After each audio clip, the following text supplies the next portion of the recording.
Kansubire nti okyali bulungi mukwano gwange si byangu n'akamu n'akeddagala ensonga zo zikyakutte wansi ne waggulu. Susan Makula saakaate ne Julie Mutesasira bali mu kwewa level munnange wano ne wali kati nno oluvannyuma lw'akatambi akabunye emitimbagano nga bw'atyo Susan Makula avuma Julie Mutesasira obusirusaako n'ebirala munnange Julie Mutesasira oba Julie birungi bino eno bimugudde matu era olumugudde matu bw'atyo naye munnaye n'asitukiramu nga eyatega ogw'ekyayo manyi bagamba nti owebbanga otamwemukira mukwano gwange teweebika kati nno naye butereevu avuddeyo n'amuteerako ate obubaka wali ate ku peegi engera naawe screenshot eyo mukwano gwange woogiraba awandiise bw'ati nga naawe munnange woobiraba osobola okusoma nange nti wabula Susan Makula ndi musiru nnyabo bw'atyo n'amuteerako obuseko obwo era bw'atyo n'amugamba nti olimba mukwano n'ayongerako nti I won't say a word and by the way you got the name wrong. It's not Julie Mutesasira and I'm not looking for sympathy at any point, neither am I recruiting anybody as you think. This is my life and will always be my life. Preach Jesus, his love, faithfulness, that's all.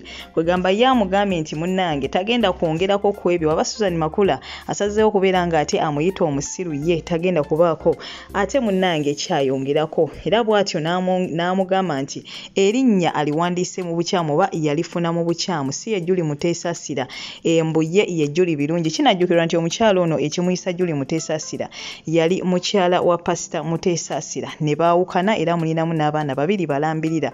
So munaye ffe twakikwatirayo yadde amannya ge ag'obuzale Julie birungi naye being nti lyeryo erinnya eryali lyatiikiridde era n'ebbanga lyamala mu music munnange nga lyeryo erinnya lyakozesa so ffe lye tusinga okumanya. That's why abamu bo balookingirayo mu kumuyita Julie Mutesasira naye essaawa eno buli gwawulira nga amuyita Julie Mutesasira avaayo n'amutabukira bubinyo n'agamba anzi bannaaye sinze Julie Mutesasira era bw'atyo n'ayongerako nti tanoonya buyambi bwonna bwonna yadde n'akatono era talina muntu yenna gwayingiza mu bisiyaga talina muntu yenna munaye gwakola ki gwayingiza mu bisiyaga ye bw'atyo wagambye era n'ayongerezaako nti buno bulamu bwe era weekityo wekijja okubeera paka era n'awa Susan Makula amagezi nti ye agende maaso nakubeera nga abuulira njiri ye okwagala saakaate n'obwesimbu. So mu bufunze bw'atyo ate munnange wamwanukudde oluvannyuma naye lw'okwerabirako ku katambi nga Susan Makula amuli bize naye ng'era erudda Susan Makula mutuufu nze bannange nnyimirira na buli muntu yenna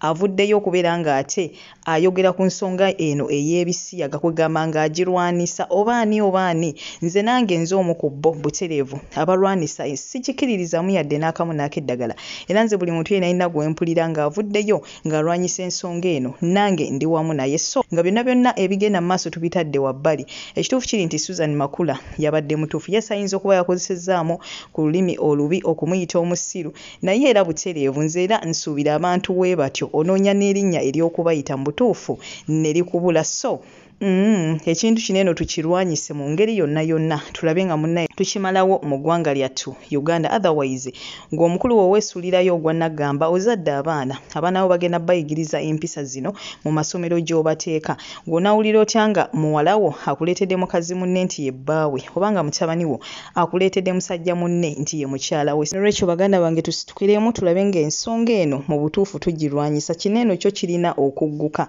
mu Uganda bino tulina okubeera nga ate munnange tubigobamu. Goodbye for now toseetuka musule bulungi subscribe nga gwatana bateekako akadde olemu okubeera nga ate to missing out updates. Goodbye for now. Okulaba mita Julie Mutesasira ali mukwano gwange nayingira ebisiyaga naye teri muntu ayagala kumenya balala ng'omuntu eyamenyeka edda. Sitaani bwe yafiirwa eggulu amanye ekiriyo tayagala mulala diyingira. Julie Mutesasira kampeyini ye yakulaga nti ebisiyaga kyekisinga obulungi era buli avaayo n'akyogerako ng'akiwagira amuwaana namupositinga naye ani amumanya okugyako bannayuganda.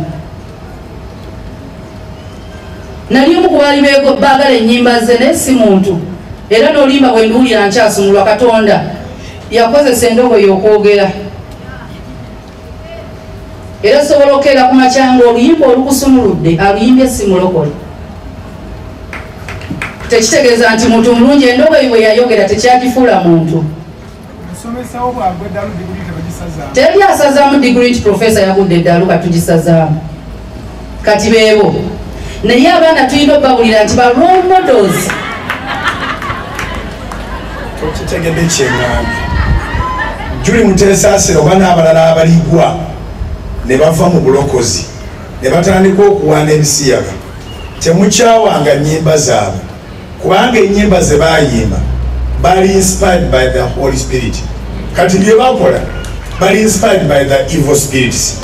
Kati kyeŋŋambye Susan nti omusomesa wo bw'oba wafuluma university n'owulira nti yaggwa eddala alina ku treatment ali kutabika, tekitegeeza diguli efudde. Obanga oluyimba lwa Juli lwali lukunyumira, sigala ng'olunyumirwa ye musiyaze yeerangirira, naye oluyimba lwali mu mafuta amalala. So musomesa wo bw'agwa eddalu, diguli yo togiyuzanga, osigala wasoma ng'akyategeera. Ekitegeeza tovanga mu kanisa kubanga omusumba yagudde oba yakufeze. Sigala ne Kristo. Mbadde mbagamba nti omukyala gwe bayita maama yabuulirira mutabani we n'amubuulira byonna by'alina omugambanga maama kubanga yali amwagala.